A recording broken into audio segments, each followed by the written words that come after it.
So we've just received an incredible box of goodies courtesy of Bowmaster from the US. And inside is an NES, a Nintendo Entertainment System, and a number of amazing games. And we'll certainly be sending him back some money for his troubles and for the games and everything. We've got Double Dragon 2, we've got Rad Racer 2. These are instruction booklets that he's included. Just incredible. Look at this artwork. Look at this stuff. Look at this. This is just beautiful. This is just beautiful. Oh my goodness, this is beautiful. Thank you for preserving this, Bowmaster. Thank you for sending these booklets with it as well. This is just, to me, is as exciting as anything to have the original game booklets like this with the games. Just something else. Look at that stuff. That's what I love about old games, is the amount of attention to detail. Meanwhile, River, what she really loves is all the plastic and cardboard that she gets to scratch herself on, and I try to stop her from looking at, but you know, cats. But yeah, wow, look at all this. Look at all of this. So here are the games. We have Joust. So it'll be interesting to compare that against our Atari 2600 version of Joust. We have Double Dragon 2. Let's have a look at these cartridges. Oh, I have to understand, I have never owned a Nintendo Entertainment System, an NES. I've always, I've managed to play them at friends' places or in the shopping mall and stuff, but I never owned one. It was during a time where I didn't really have the ability to buy stuff like that, and parents going to get in that type of thing. But it's really neat. You cannot get into the box yet. No, kiddo, you can't. Double Dragon 2. These are great condition, too. These cartridges, they seem to be very nicely kept. They have little sleeves and everything. So he's done a very good job keeping them in good shape. Sky Shark. And I know Tato, and I know they're coin-op games and stuff. I don't know these games specifically, but I imagine they're quite great. Bit of rattling inside there. Hopefully it's okay. Might be some debris or something inside, or a bit of plastic. Old Ms. Pac-Man. I have Ms. Pac-Man on the 2600, but this might be a more faithful recreation of it. We'll find out. Namco's finest. Rad Racer 2. I played Rad Racer before, and I love this. Like, this is a great racing game. I mean, I love Enduro very much on 2600, but Rad Racer is, in my mind, a nice, like the next level of that, and much more detail and stuff. At least as far as like how dynamic and quick the game is, and the impression of speed and all. But Rad Racer 2.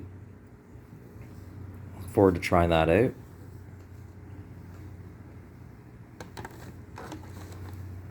If that had a cartridge sleeve in there or not.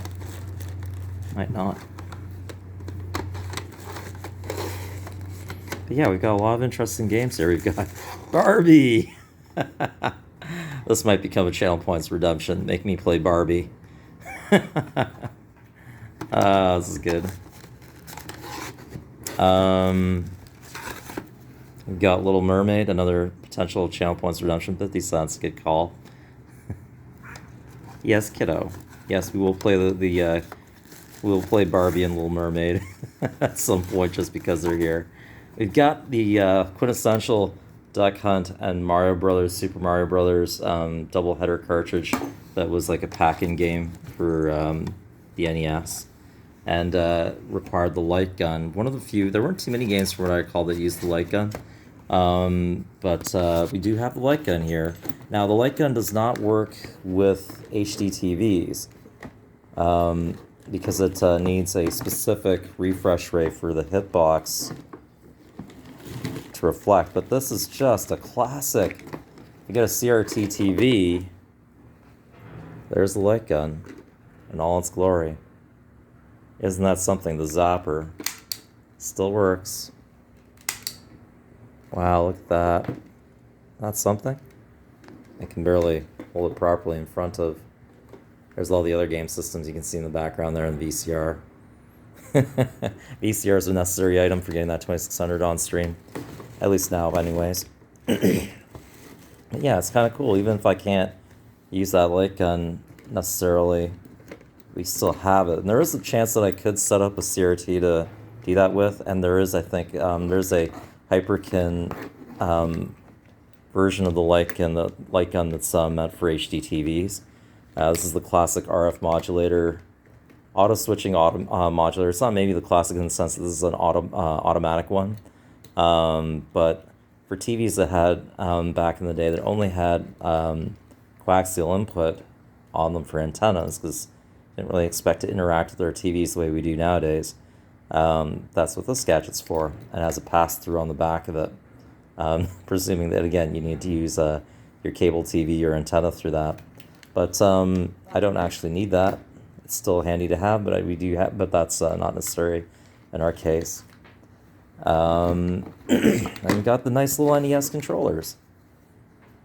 I remember as a kid, I looked at the NES controller and I thought, oh, this is awkward. I don't know if I like playing with this controller because of the shape of it, rather box-like. But it is an effective controller. It's good, good size, especially for kids. But yeah, definitely not an easy controller in my hands, and at least when I was a kid. But yeah, it's classic. It's something that everybody, who knows that Nintendo kind of associates with their consoles. Is this remembering things like this controller and the NES and blowing on cartridges and stuff. So got a couple of those controllers in here. It's good. We'll try them out. Now, Bowmaster was saying that the NES itself worked maybe for a bit, but doesn't necessarily work properly or has problems. So we will have a test of it and see how well, things are, see what the condition that they are in. And, if possible, maybe repair this NES. I do have some skill with the soldering iron, and, there's YouTube and all that. We got some composite cables here. Mono audio and a composite lead, or composite as sometimes people say. I would say composite. Yeah, straight up, nice thick cord there. Decent. So, I mean, you can hook it up easily. Nice sort of coaxial, just in case we needed it. Looks like a well-shielded one, actually, at that. These bits out of the way because we have 2 RF modulators. Okay. You never know when you'll need a spare. We don't. That's fine. So it'll be interesting to try this out. I mean, who knows how it'll be. This is the NES itself, so here we go. Here's the beastie. Never owned one of these growing up. Sorry for the shaky cam. Everybody's like, but can I sit in the box now? Can I sit in the box? Well, sweetie, maybe later. We'll take everything out and you can sit in the box. All right, let's put this little guy down here. Again, I mean, I always like when we were chatting about, oh yes, maybe I could get the system. My master brought it up and said, oh, would you like to look into getting this for me? And I thought, it's kind of cool, but I didn't think I'd have room for it. And I think that's again my the memory of my youth telling me, oh, it's a huge system, it's a giant box, you'll never fit it in here. Meanwhile, it's actually not too big at all.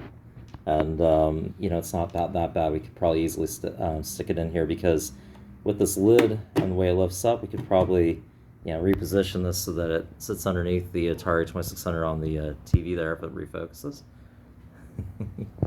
Sweetie, no plastic. No plastic. Oh, well. So, yeah, I mean, we're going to have some fun and hopefully get to try this lovely new system out, see how it works, and we'll probably do another video. All right, ciao for now.